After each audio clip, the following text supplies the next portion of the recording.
اعوذ باللہ من الشیطان الرجیم بسم اللہ الرحمن الرحیم اذ اخذنا میثاقکم، اور یاد کرو جب ہم نے تم سے یہ عہد لیا تھا، تم سے مراد تمہارے آباء و اجداد سے 6 لاکھ ساتھی تھے حضرت موسیٰ علیہ السلام کے، 12 قبائل میں 50 ہزار کے. ہم نے تم سے ایک عہد لیا تھا. ورفعنا فوقکم الطور، اور تم پر طور پہاڑ کو بلند کیا تھا. یہ وہ جو پہلے جتنے واقعات آئے ہیں نا وہ دوبارہ سے ریپیٹ ہو رہے ہیں اس میں، کہ وہ طور پہاڑ، اتنا بڑا پہاڑ اللہ نے بادل کی طرح سسپینڈ کر دیا ان کے سروں کے اوپر، اور کہا کہ پکڑو اس کتاب کو، تورات کے اوپر چلو. اب اتنی بڑی جب دھمکی ان کو لگائی گئی تو اس وقت تو بڑی مضبوطی کے ساتھ انہوں نے اس دھمکی کو ایکسیپٹ کرتے ہوئے کتاب اللہ کو مان لیا، لیکن بعد میں اس کا پاس نہیں رکھ سکے.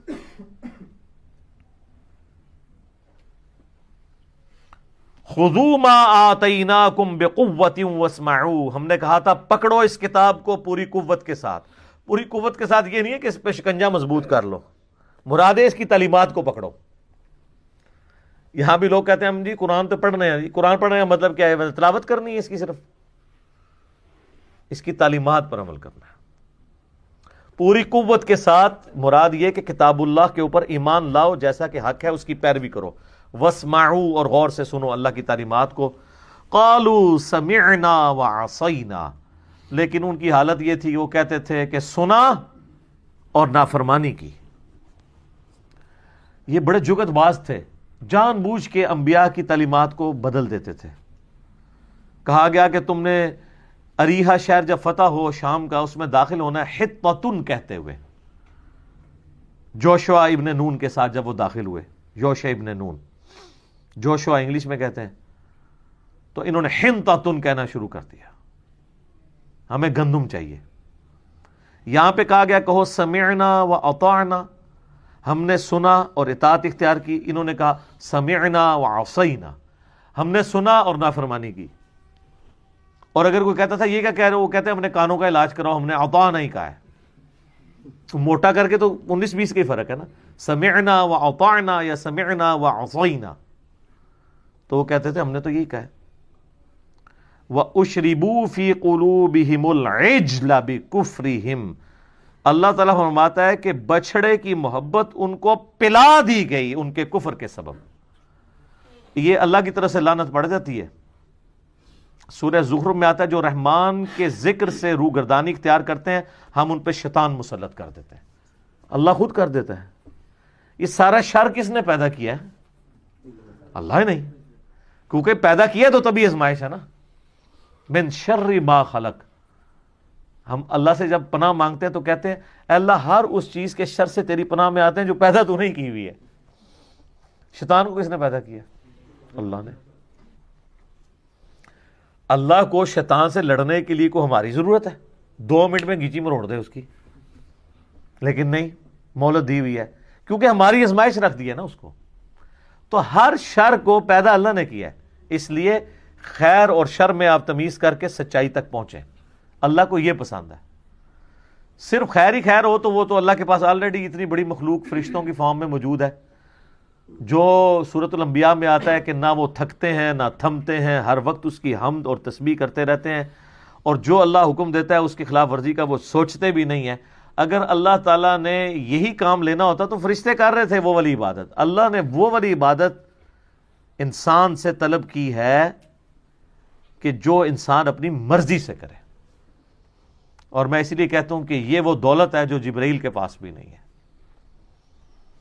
یہ کہا جاتا ہے نا ہے فرشتے سے بہتر انسان بننا. واقعی اگر انسان کا بچہ کو بن جائے. فرشتے اگر اللہ کو مانتے ہیں تو اللہ کی مرضی سے، انسان اگر اللہ کو مانتا ہے تو اپنی مرضی سے. توفیق الہی اپنی جگہ ہوتی ہے، لیکن توفیق بھی اس وقت ہوتی ہے جب انسان خود ڈیسیژن کرتا ہے. اور یہ ایک ڈیسیژن اللہ کو اتنا پیارا ہے کہ اس کے ایکویلنٹ کوئی اور چیز ہو ہی نہیں سکتی. فرشتے تو خود انسانوں کی خدمت میں لگے ہوئے سرکار. صحیح بخاری میں حدیث ہے جو آیت الکرسی پڑھ کے رات کو سوتا ہے اللہ کی طرف سے ایک فرشتہ اس کے اوپر ایز اے محافظ مقرر ہو جاتا ہے. قرآن میں جگہ جگہ یہ مضمون آیا کہ ہم نے، سورۃ الحجر میں بھی آیا کہ ہم نے محافظ فرشتے تمہارے اوپر رکھے ہوئے ہیں جو حفاظت کرتے ہیں. فرشتوں کو کیا کیا ڈیوٹیاں سونپی گئی ہیں. کوئی ہمارا نامہ اعمال لکھ رہا ہے، کسی کی بارش برسانے کی ذمہ داری ہے، کسی کی بادلوں کو ہانک کے لے کے جانے کی ذمہ داری ہے. یہ ساری کی ساری رسپانسبلٹی فرشتے انسان کی خدمت میں لگے ہوئے ہیں. سر یہ ساری کائنات اللہ نے انسان کے لیے پیدا کی ہے، انسان کو اپنے لیے پیدا کیا. آپ بہت قیمتی ہیں، اپنی قیمت کو جانیں. لیکن یہ انسان نکلنے بڑے تھوڑے سے ہیں، 0.0000001%. یہ بھی میں ویسے کم بتا رہا ہوں، اس سے بھی اور کم ہے، زیادہ بتا دیا میں نے. اتنے اربوں میں سے ہی چند لوگ اللہ کو چاہیے. اتنے قیمتی ہیں انسان اگر اپنی وہ قیمت کو پہچانے. تو اللہ فرماتا ہے بچھڑے کی محبت ان کو پلا دی گئی ان کے کفر کے سبب. یعنی یہ کفر کے سبب کیا؟ ان کے اندر بیسیکلی یہ نافرمانی کا مادہ موجود تھا، کفر سے پہلے بھی تھا. کیونکہ سورۃ الاعراف کی آیت نمبر 138 میں آگے چل کے آئے گا، جو کہ مصحف کی ترتیب میں آگے ہے، لیکن سورۃ البقرہ سے پہلے 2/3 قرآن نازل ہو چکا ہوا تھا. لہٰذا یہاں پہ کچھ باتیں اشارتاً ہو رہی ہیں جو آلریڈی نازل ہو چکی ہوئی تھی. سورۃ الاعراف کی آیت نمبر 138 میں آئے گا کہ موسیٰ علیہ السلام جب یہ 6 لاکھ کا لشکر لے کے ایک جگہ سے گزرے، وہاں پہ کچھ لوگوں نے بتوں پر اعتکاف کیا ہوا تھا. تو حضرت موسیٰ کے ساتھیوں نے کہا کہ حضرت آپ بھی ہمارے لیے کوئی اللہ کا بت بنا دیں کہ ہم بھی اس پہ اعتکاف کر کے بیٹھ جائیں. تو اللہ نے کہا، اللہ کے پیغمبر حضرت موسیٰ علیہ السلام نے کہا اے اللہ میں اس جاہل قوم سے تیری پناہ میں آتا ہوں کہ اللہ کو مان رہے ہیں، اس کا پیغمبر اندر موجود ہے اور پیغمبر کو کہہ رہے ہیں کہ اللہ کا ایک بت بنا دو. تو یہ جو ان کے اندر خناس بھرا ہوا تھا نا بت پرستی کا، بس وہ انتظار میں ہی تھے. موسیٰ علیہ السلام گئے پیچھو کام بھی پاتا انہوں نے بچڑے والا. یہ بتوں کے اعتکاف والی ڈیمانڈ جو ہے نا، یہ بچڑے کو رب بنانے سے پہلے والا واقعہ ہے. تو اللہ رب ان کے اندر جو خناس چھپا ہوا تھا نا، اس کے سبب اللہ نے پھر ان کے اوپر ایسی مور لگائی کہ بچڑے کی محبت ان کو پلا دی گئی. اب یہ محبت بچڑے کی اتنی آسانی سے تو نہیں نکلتی، اسی لیے آپ کو یاد ہوگا ہم نے پچھلی کلاسوں میں جو گائے والا واقعہ کور کیا ہے. اللہ نے گائے کیوں ذبح کروائی ان سے؟ تاکہ ان کے دل سے اس کی عظمت نکلے. اور وہ کروائی بھی گولڈن کلر کی، کیونکہ انہوں نے بچڑا سونے کو پگھلا کے گولڈن کلر کا بنایا تھا.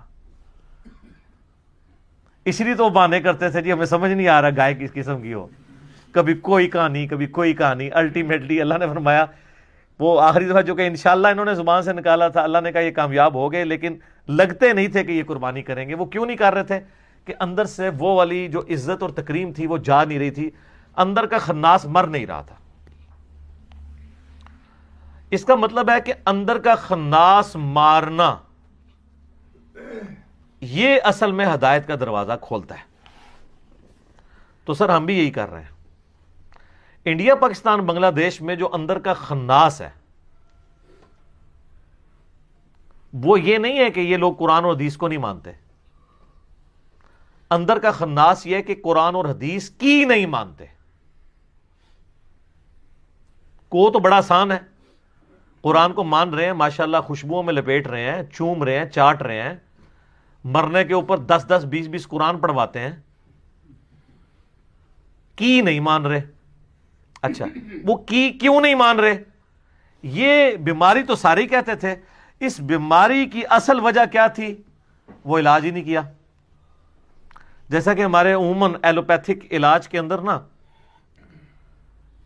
بیماری کی سمٹمز کا علاج کیا جاتا ہے، اس کی اصل وجہ کا علاج نہیں کیا جاتا. بخار چڑھا ہوا ہے پیناڈول دے دو بخار نیچے آ جائے. کیوں چڑھا ہے؟ ہو سکتا ہے کرونا وائرس ہی ہوا ہو، اس میں بھی بخار چڑھتا ہے. جبکہ ہومیوپیتھک ڈاکٹرز کا یہ دعویٰ ہے کہ ہم اس روٹ کاز کو ایڈریس کرتے ہیں، اس کی وجہ سے وہ اپنے علاج کو اس سے بہتر سمجھتے ہیں. ہم بھی یہ بتاتے ہیں کہ اصل روٹ کاز یہ تھی قرآن و حدیث کو نہ ماننے کی کہ بابوں کی محبت انہیں پلا دی گئی تھی، جس طرح بچڑے کی محبت پلا دی گئی تھی ان کو. تو جب تک بابے ذبح نہیں ہوتے اس وقت تک کبھی بھی بات سمجھ نہیں آنی. اور اس کے لیے ہم نے ایک سمپل سا نعرہ دیا ہے، کیا؟ کہ مرنے سے پہلے اے مسلمان کر لے اس پہ غور، کتابوں کا خدا اور ہے، بابوں کا خدا اور. اور یہ دعویٰ ہم نے صرف زبانی کلامی نہیں کیا، بلکہ پھر ہم نے اس کی مثالیں پبلک کے سامنے رکھی ہیں کہ آپ کے بابوں نے آپ کو کوئی ایک بات بھی صحیح نہیں بتائی ملاوٹ کے بغیر. اگر آپ کہیں کہ انہوں نے بتایا اللہ ایک ہے، تو سر ہندو کیا کہتے ہیں؟ اللہ دو ہیں. وہ بھی کہتے ہیں اوپر ایک ہی بھگوان ہے، نیچے کہتے ہیں یہ اسی کے ہیں، یہ بھی نیچے کہتے ہیں نیچے اللہ نے ڈیوٹیاں لائی ہیں. کہانی تو وہی ہے، اس کی شکل ڈیفرنٹ ہے. اوپر تو سارے ایک ہی مان رہے ہیں. تو یہ نیچے جو کہانیاں تھیں نا، یہ جو اندر کا خناس اس وقت مرتا ہے جب آپ ان بابوں سے اعلان برات کریں. اور بابوں سے اعلان برات کروانے کے لیے آپ کو جناب وہ کیمو تھراپی چاہیے، چھوٹے موٹے علاج سے نہیں ہوتا. اور وہ ایک بار لگ جائے نا، ویسے تو کینسر کے علاج میں تو چانسز ہوتے ہیں کہ دوبارہ کینسر ہو جائے، لیکن اللہ کے فضل سے یہاں سے جو کیمو تھراپی ہوتی ہے نا اس پلیٹ فارم سے، اس کے بعد وہ مریض جو ہے وہ اس قابل ہو جاتا ہے کہ آگے مریضوں کو ٹھیک کرنا شروع کرتا ہے کہ ادھر آؤ بھائی تو اصل مسئلہ دسنے کی ہے اے وہ کہانی.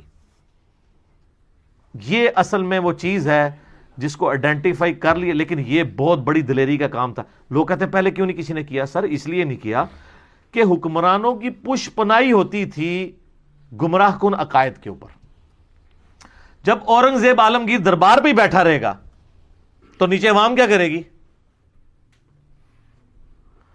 اور وہ حکمران آج والا حکمران نہیں ہے کہ آپ حکمران کو گالیاں بھی نکالیں، سوشل میڈیا کے اوپر اس کو یہودی ایجنٹ بھی لکھتے رہیں اور مودی کا یار بھی لکھتے رہیں، جو مرضی لکھتے رہیں، کوئی فرق نہیں پڑتا. اس زمانے میں یہ نہیں ہوتا تھا. وہ سگے بھائی کو بھی قتل کروا دیتے تھے جو اظہار رائے کرتا تھا. فریڈم آف ایکسپریشن کوئی نہیں تھی. تو ایسے موقع میں آپ سمجھ سکتے ہیں کہ کوئی بندہ توحید کی آواز لے کے اٹھے تو وہ سودا بکنا شروع ہو جائے. کاٹ کے پرے پھینک دیتے تھے. صرف ان کا دین پروموٹ ہوتا تھا جو حکمرانوں کا دین ہوتا تھا. اس لیے آپ دیکھیں سلطنت عباسیہ میں جب مامون الرشید معتزلہ ہو گیا، پوری سلطنت اس کے پیچھے جو ہے وہ ظاہر ہے اس نے تلوار کی زور کے اوپر نافذ کر دیا. تو اکیلا احمد بن حنبل ہی کھڑا ہوا تھا نا، باقی تو سارے مولوی دم دبا کے ادھر ادھر ہو گئے تھے، بڑے بڑے امام، بڑے بڑے رحمہ اللہ، کیونکہ مارے کھانی پڑنی تھی. تو بہرحال کوئی رزلٹ نکل آیا. لیکن بعد میں یہ ہوا کہ یعنی اس لیول کی ایفرٹ نہیں ہوئی، اگر ہوئی بھی ہے تو وہ اکھاڑ دی گئی ہے. آج بھی اگر آپ دنیا سے یوٹیوب ختم کر دیں تو ہماری یہ دعوت اسی پلیٹ فارم پہ اسی جیلم شہر کے اندر دفن ہو جانی تھی نا. اگر آپ ایک لمحے کے لیے سوچیں کہ انٹرنیٹ نہ ہو تو لوگوں نے کہا تھا سارے لوگ یہی کرتے ہیں. اب سر آپ دنیا کی کسی مسجد میں چلے جائیں، دنیا کی کسی مسجد میں جہاں کوئی اردو سپیکنگ ہے، اور اس سے یہ پوچھیں کہ یار یہ اس طرح ایک لڑکا آیا ہوا ہے، بس اتنا ہی کہنا ہے آپ نے، آگے وہ آپ کو اچھا یا برا تعارف خود ہی کرا دے گا. تو یہ کیوں ہوا ہے؟ اس میڈیا کی برکت سے. اور یہ اللہ کا وعدہ ہے اپنے نبی کے ساتھ، هو الذی ارسل رسولہ بالہدی ودین الحق لیظہرہ علی الدین کلہ. اور یہ بشارت قرب قیامت میں پوری ہونی ہے. مسند احمد میں حدیث ہے قیامت سے پہلے ایک وقت ایسا آئے گا کہ دنیا کے ہر گھر میں میری دعوت پہنچے گی، لوگ چاہتے یا نہ چاہتے ہوئے اس دعوت کو قبول کریں گے. تو صحابہ کرام کے زمانے میں تو ایسا نہیں ہو سکا، بعد میں بھی نہیں. اس ٹائم بھی لوگ سوچتے ہوں گے کہ ہر گھر میں کیسے پہنچے گی. سر آج دیکھ لینا، ہر گھر میں کیا، گھر کے بیڈ روم کے اندر، موبائل کے اندر. جس بچے کو آپ دوسرے مسئلے کی مسجد میں نہیں جانے دیتے تھے، اس بچے کے موبائل کے اندر ہمارے کلپس موجود ہیں. یہاں لوگ آ کے روتے ہیں جناب، کہتے ہیں بچہ ساڈا خراب ہو گیا. بھائی منو پتہ بھی نہیں کتنے بچے خراب ہو گئے نے. یہ اللہ تعالیٰ نے ریسورسز پرووائڈ کیے، اس دور کی برکت ہے. تو اللہ تعالیٰ ہمارا ان کو بچڑے کی محبت پلا دی گئی تھی ان کے کفر کے سبب. قل بئس ما یأمرکم بہ ایمانکم. اللہ تعالیٰ فرماتا ہے نبی ان سے فرما دو کیا ہی بری چیز کا حکم دیتا ہے تمہارا ایمان.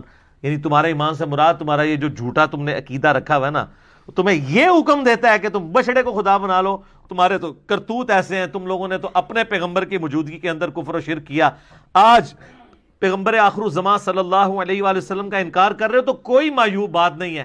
تم نے تو اپنے پیغمبر کے ساتھ یہ کچھ کیا کہ وہ کوہ طور پہ گئے، تم نے 70,000 یہودیوں نے ایک دن کے اندر اپنے عقیدے سے جو ہے وہ روگردانی کی اور پھر وہ گزر چکا ہے کہ پھر ان کو قتل مرتد کی سزا ہوئی تھی. ایک دن میں 70,000 یہودی قتل کیے گئے تھے جو مرتد ہوئے تھے.